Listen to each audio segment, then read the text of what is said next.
Hello and welcome back to the Top of Off Cricket Podcast. I am your host, Kevin Henry, and as usual, we are talking everything West Indies cricket.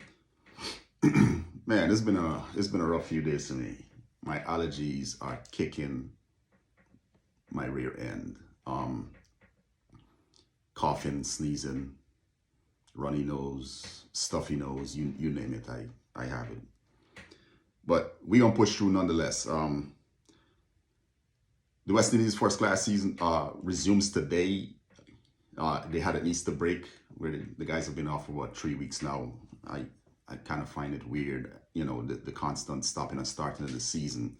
I don't think there's any continuity there, but it is what it is. Matches begin at 10 o'clock today, Eastern Caribbean time. You can view them on the West Indies YouTube channel. But we have an interesting round of matches coming up. Some matches with championship implications, and some people will just be jostling for positions. The CCC comes up against the Trinidad and Tobago Red Force at the Sir Frank Worrell Ground. Leeward Islands and Barbados Pride, they will be locking horns at the Queen's Park Oval. The West Indies Academy will be coming up against the Windward Islands Volcanoes at the Coolidge Cricket Ground. And the Guyana Harpy Eagles will be taking on the Jamaica Scorpions over at Sabina Park. What I want to do as I preview these matches is I'll talk about two batsmen, two bowlers for each team that I expect to impact the games in a positive way. One of those batsmen will be needing to step up, and one who has already done so. That's how I'll run this. The CCC, they haven't won a game this season, but from what I've seen, they have been quite competitive. They've went out there, even though they've lost all 5 of their matches so far, but they've put up a fight, and I like that about them. Right? They're a whole bunch of young, experienced players with a sprinkling of experienced first class players from over the last 10 years. It was a tough ask from the get-go. Nonetheless, they've put up a fight. But former West Indies batsman Shamar Brooks has had a tough season. I think I'm not sure where he is mindset-wise, but it's been quite rough for him. I expected him to be one of the leading run scorers on this team, and so far he's not. It's been a pretty disappointing season for Brooks, especially with him being a former West Indies batsman and someone who's been on the first class scene for a number of years. He should have been providing more leadership for these young CCC batsmen and the team as a whole, but he hasn't done that. So I expect him to finally step up in this round of matches. There's two rounds remaining today, the one that begins today and the other round that follows, round 7. Young Demario Richards, the young wicketkeeper batsman, he's had a pretty solid season so far. This being his first class season, his debut season, he's had a pretty solid season so far. 263 runs at an average of 26. In a side that's with a top order that's not pulling its weight like it should. They've lost the skipper Jonathan Carter. He went off to play in a Masters T20 league. He was actually retired, and I guess they coaxed him out of retirement to play in it for the CCC. He had 320 runs, so that's a lot of runs lost in the top order to replace, and the replacement hasn't been ideal. Rashawn Primus went over to the CCC from the Barbados Pride, and he too hasn't pulled his weight as an experienced first-class player that's been around the first-class scene for a while. But they have two young bowlers, Romario Greaves, the off-spinner, and Jediah Blades, the young left-arm pacer. And the two of them have done, along with young Zishan Matara, have done a pretty good job so far this season. Blades has 16 wickets. For a young man in his first season, watching him, I think he's done a pretty admirable job for the CCC, keeping them in a lot of games. So same thing with Romario Greaves, who's had 17 wickets. So I expect the two of them with young Zishan Matara pick up the brunt of the bowling. On the Trinidad side, Joshua Da Silva, sorry, the skipper has been quite disappointing since returning from West Indies duty. 1/2 century in, I think, in 3 games. That does not reflect a West Indies batsman or a West Indies wicketkeeper batsman. It is expected that you score heavily when you're a test batsman. That is what used to obtain. It no longer obtains, right? You're expected to score heavily, and Da Silva hasn't done that. And that is kind of worrying, especially with the Tour of England on the horizon. I think one of Da Silva's issues is that no one is really pushing him for that spot as the West Indies wicketkeeper batsman. Even though we have Tevin Imlach, who was on the tour, the A tour to South Africa and the tour to Australia with him, Imlach hasn't done much to push him so far. But Imlach has came back this season. We'll talk about that a little later on.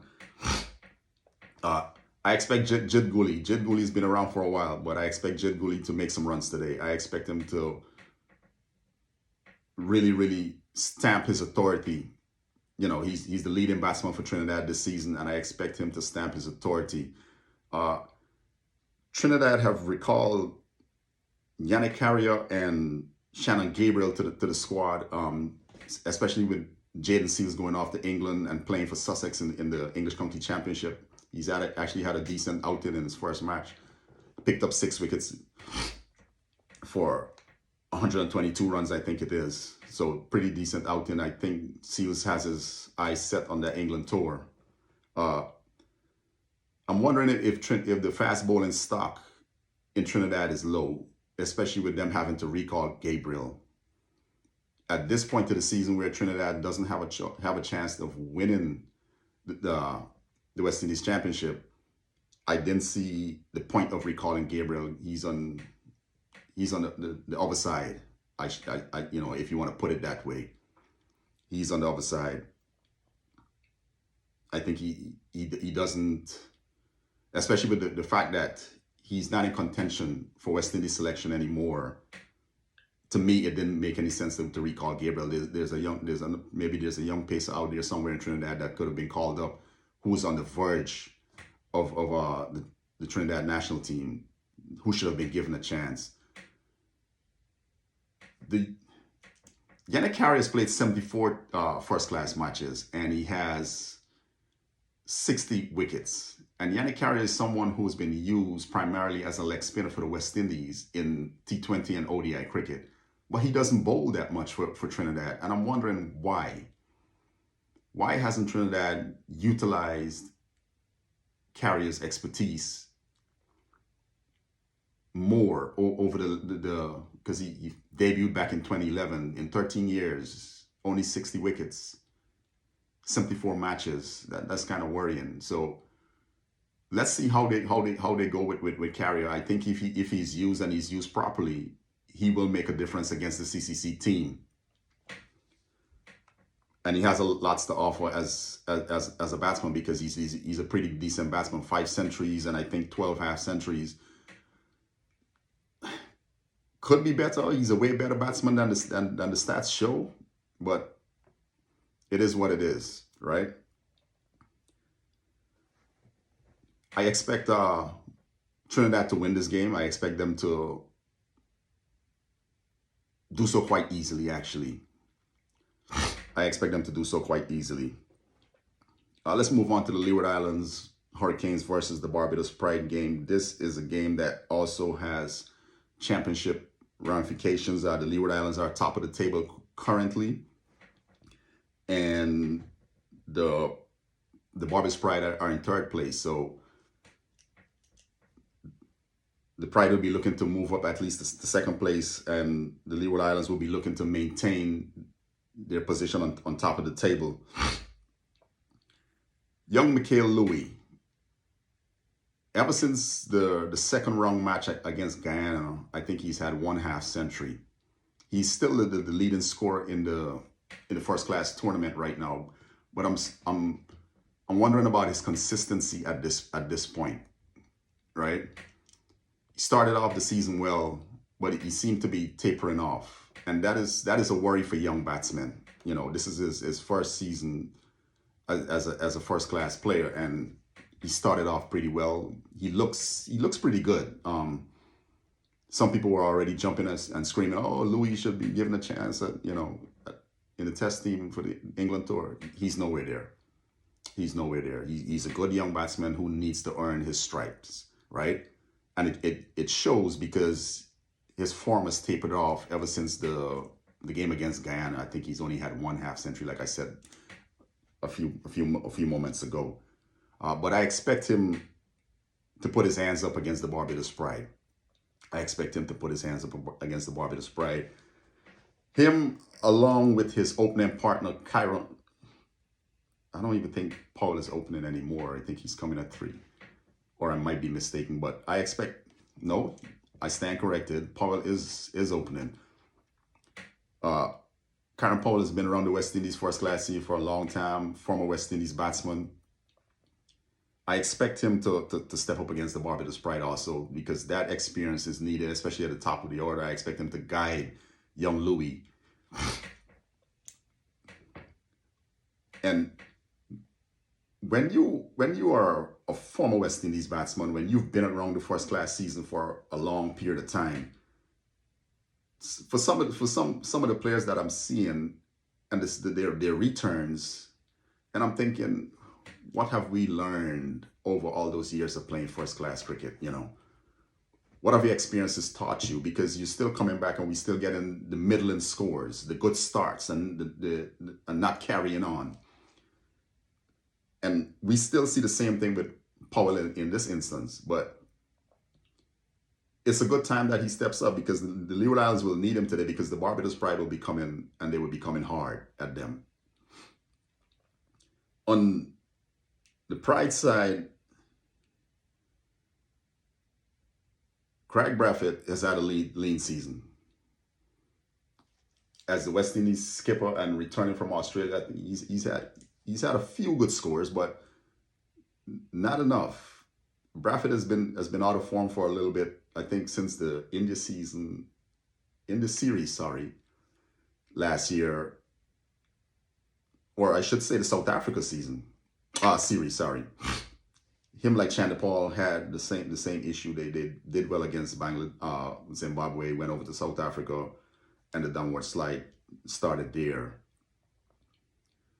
But I expect Brathwaite to bounce back. He's had a tough couple of games. He had a century against Jamaica. Then he showed up against Guyana, and he was roughed up by young Isaiah Torn. So let's see how Brathwaite goes in this game. Him and Kevin Wickham. I'm looking forward to Kevin Wickham. Is a hot prospect. I like the look of Kevin Wickham. I think he needs to be given a couple of seasons to really get his feet set in the Barbados Let's see if he can keep his spot in the Barbados side, and really churn out some runs at this level. He's done it at the under 19 level. He's done it for the West Indies Academy. Here he is now. He's had a pretty decent season, over 300 runs, and he looks good. Maybe they'll give him a go against the South Africa A. Let's see how that goes in a few months. But I want to see Kevin Wickham do the same thing for the next 2 seasons. Bowling for Leeward Islands, Jeremiah Louis has had a pretty outstanding season. I know he will have his eyes set on that West Indies tour, but the West Indies pace department is quite stacked right now. So there's not a whole lot more that Jeremiah Louis can do to say, hey, pick me right now. It is purely up to what the West Indies selectors think and how they feel. But he's going to come out there, he's going to swing the ball, and he's going to do his thing. Let's see how the Barbados Pride cope with that. Big Rakeem Cornwall.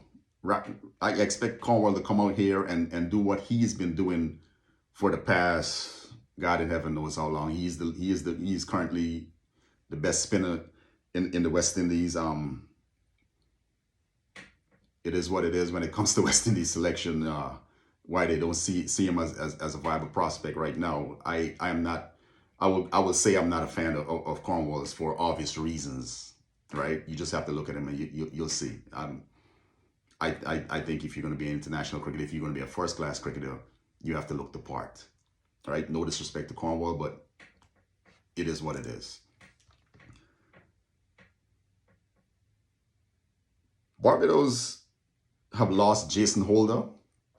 Holders went off to Worcestershire to play in the English County Championship. So, along with Kemar Roach, so there are a couple of experienced players light, but I expect Jamel Warrican to do what he's been doing this season. He's currently the leading wicket taker. I think he has 30 wickets. So I expect Warrican to do what he's been doing. Jair McAllister, the young paceman, he's been around for a few seasons, but I'm worried about McAllister's ability to really make his mark as a first-class cricketer first and foremost. He's quite pacey, but I think he errs too often on the short side. But let's see how he goes against the Leeward Island Hurricanes. Let's see how he goes. I'm not sure what are the conversations they're having with him with regards to how he goes about his spells on a daily basis. I would love to be a fly on the wall, because West Indies, we need to add to our pace battery, and for someone to have pace. But when I look at Jair McAllister, I don't see someone that can transition to the West Indies team anytime soon. Too short, too wide, too often. That is the story when I look at Jair McAllister. But let's see how he goes in this game against the Leeward Islands Hurricanes. But if you have some time today, hop into the West Indies YouTube channel. You can scan through, look at these games, see what is going on. I must say the first class season, I've been impressed. After the second round, it seems like once the season started, all the teams were trying to figure it out and get in stride, and it started pretty slowly. And I was wondering if we were going to see another season of low scores, but we haven't so far. It has progressed, and it's progressed nicely.